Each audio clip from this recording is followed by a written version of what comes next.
You gotta keep your heart young.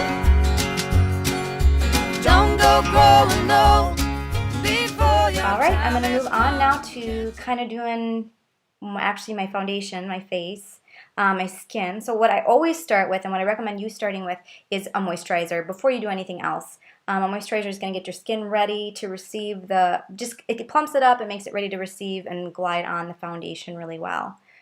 Okay, so here we go. Skin. What I really like, I'm really into the new BB creams, and the reason I like them is because they look really natural. So when you're putting something on your skin, I'm really big on making your skin look like skin versus trying to make it look too cakey or covered up. So I found a few BB creams that I really like. If you want something that's a little bit more natural, I use the Jane Ardell Glow Time Full Coverage BB Cream.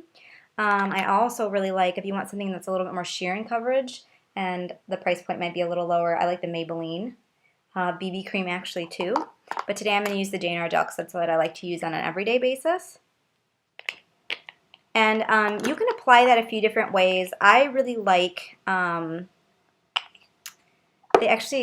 Jane Ardell stuff generally comes with a sponge. It's more like a stippling sponge and I really like it. Or a few other things, a really basic foundation brush is going to be something like this. This is a MAC 190 brush. This is a better side, I think. A MAC 190 brush is great. If you want to get a little more advanced, this is the 187. This is what they call airbrush without a motor.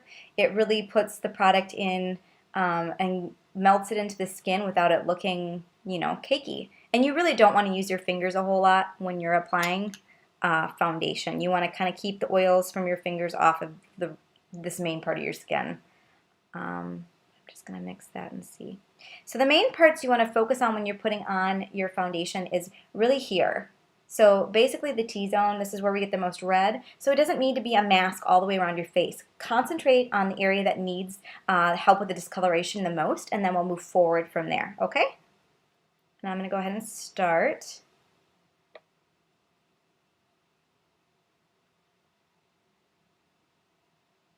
Now the sponge, I am pressing the product in with the sponge, which is called a stippling motion, and that's basically what it is. It's not a dragging motion, it's a pressing motion. And this helps to apply the product really evenly, and it also helps the product to warm up to my skin and look like my skin. Chin always gets a little red, so I like to go around my chin. I have red capillaries around my nose. I don't know if some of you might have that too, so I really like to get concentrated around the nose, especially in the winter. My nose tends to look like Rudolph the Red-Nosed Reindeer. But I'm going to work from this zone, and then I'm going to just kind of blend out.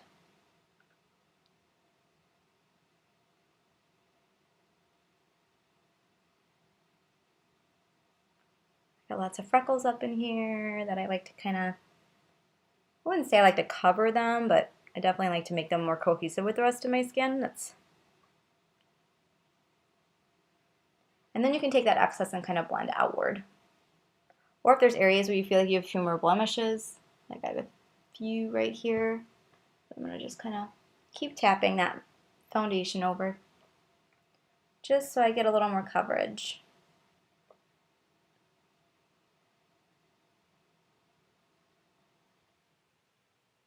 But yeah, like I said, what I love about BB creams is it looks like my skin. This completely matches. There's no break in discoloration. I'm extremely fair right now, which is all right. Okay.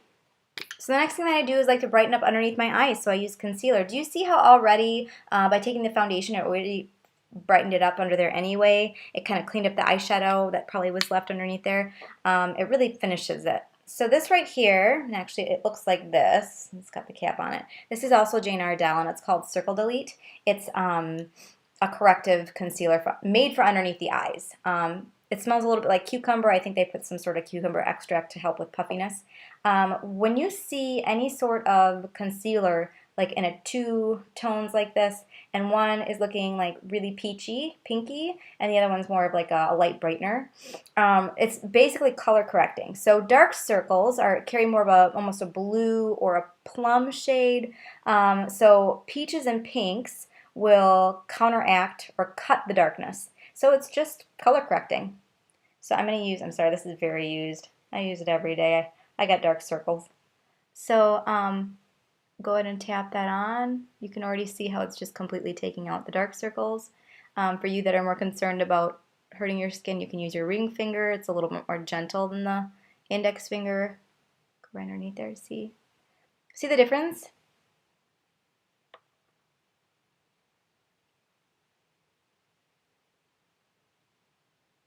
And you just go wherever you see the blue or the discoloration. Don't feel like you have to go all the way under.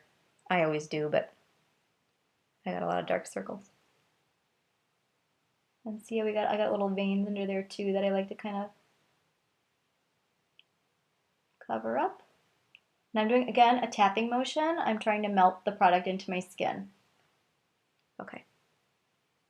The other side's that brightener, and I just use a tiny, tiny bit, just right in the inner corner.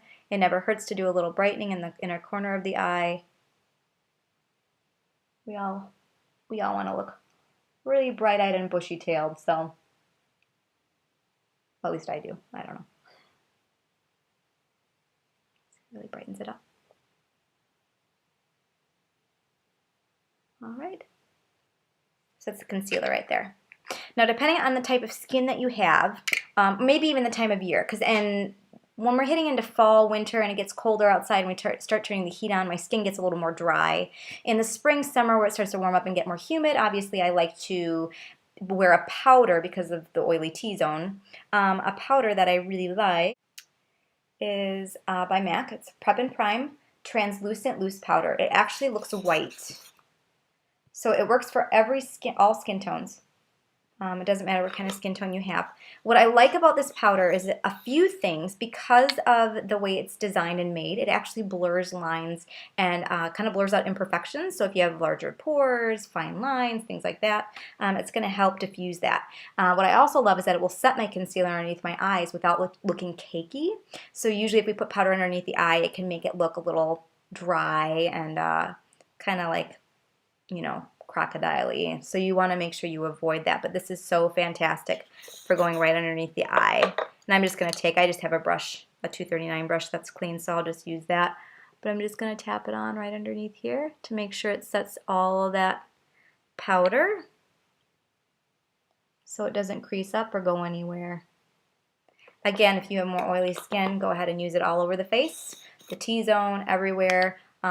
Sometimes if I'm really oily, it's good to do it on the cheeks before I apply my blush because it'll help it blend and apply a little easier. Okay, well that's pretty much skin.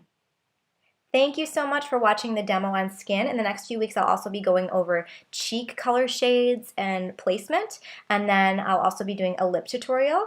So just stay tuned, and I'll just kind of complete the look of my everyday makeup routine.